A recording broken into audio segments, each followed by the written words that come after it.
Hello and welcome back to the channel. The Subaru Solterra had its global premiere ahead of the LA Auto Show in a few days' time.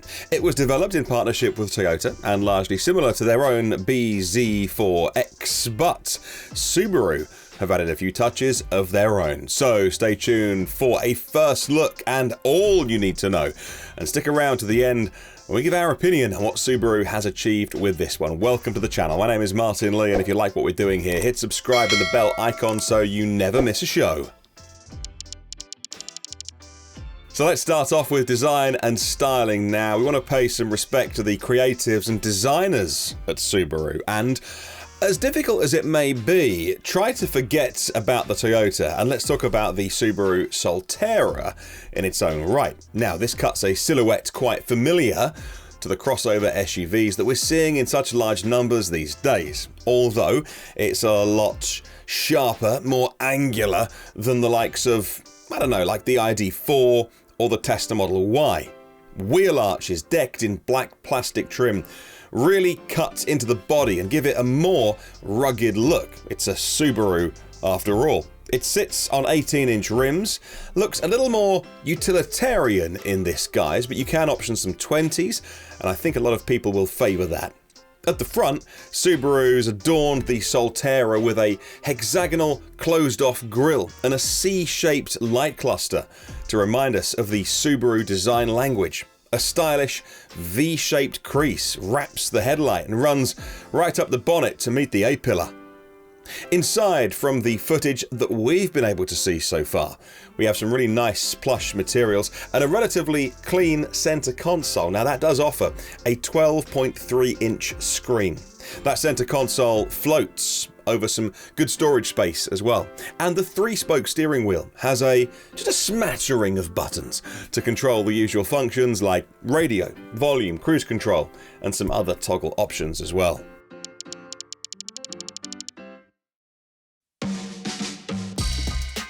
Subaru, at least initially, is going to be coming to market with just the all-wheel drive version, and fans of the brand won't be surprised to hear that. In fact, they'll be delighted.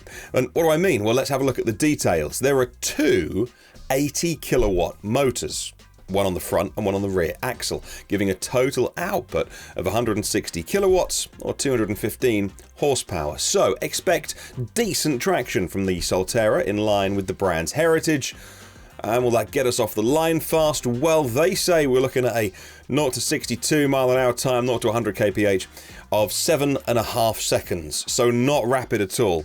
Brisk enough in the grand scheme of things, but not as fast as the EV competition that it's up against. Now, we're hoping that the all-wheel drive setup in the Solterra favours off-road traction and capability as opposed to straight-line performance on the drag strip, which is frankly where this car is more likely to be used. This would be supported by Subaru employing their all-wheel drive X mode and their grip control feature.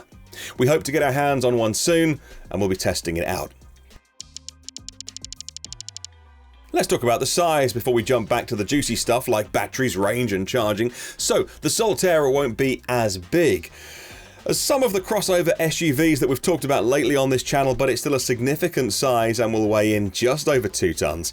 It's going to be 4.7 meters long, 1.65 meters tall, with a wheelbase of 2.85 meters. That's substantial, but still less than something like the Hyundai Ioniq 5 or the Kia EV6. It is shorter on the wheelbase. It allows the designers to push the wheels out further towards the corners than designing for combustion, and it establishes more space inside the cabin as well. So there is ample room for adults in the back, and couple that with the glass roof, we think it should feel relatively airy. Ground clearance is a tasty 210 millimeters for those thinking of taking it off-road or maybe just a bit of soft roading.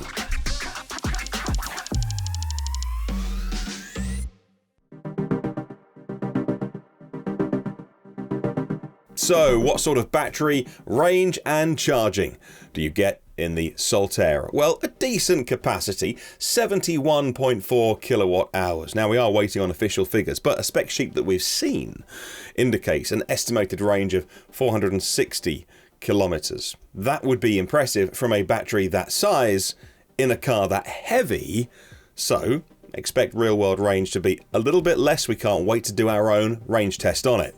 And what about getting electrons back into the battery? Well, I'm afraid to say just a 6.6 kilowatt onboard AC charger. As standard, that's probably adequate for many people who'll just be charging at home, maybe overnight in the driveway, but it's not really impressive, and certainly not by the time this car hits the public roads. Many EVs now coming with at least 11 kilowatt onboard AC chargers, which if you are out and about plugging into AC posts, maybe while you do some destination charging, if you are shopping or the cinema, having some leisure time, that's a bit slow for the Subaru. In fact, so many 22 kilowatt AC posts are dotted around Europe. It's why new Renault is coming with 22 kilowatt AC charging, just like the old Zoes always did. Now on DC, it's a different story. Subaru doing very well. The Solterra, they say, will take a peak charge rate of 150 kilowatts, if you can find a charger that's shoving out that much juice. Depending on where you live in the world, that may be tricky, it might be fine. Too early to tell, though, what the charging curve will be. Of course, this was about an unveiling of the car, not satisfying the nerds like me and perhaps you, when it's all well and good saying 150 kilowatt peak charge, but sure, how long can it hold that fast charge for? Or will it just hit that and then tail off very quickly? We need to know these details. It might be why you watch this channel to find out. So what do you make of the first look at the Subaru Solterra? I think it's a pretty decent offering without being great, although we would be critical of both Toyota and Subaru because they've taken so long to get to market. So when they finally arrive, you want to see something really impressive, something worth waiting for. And this is, we'd say, just okay.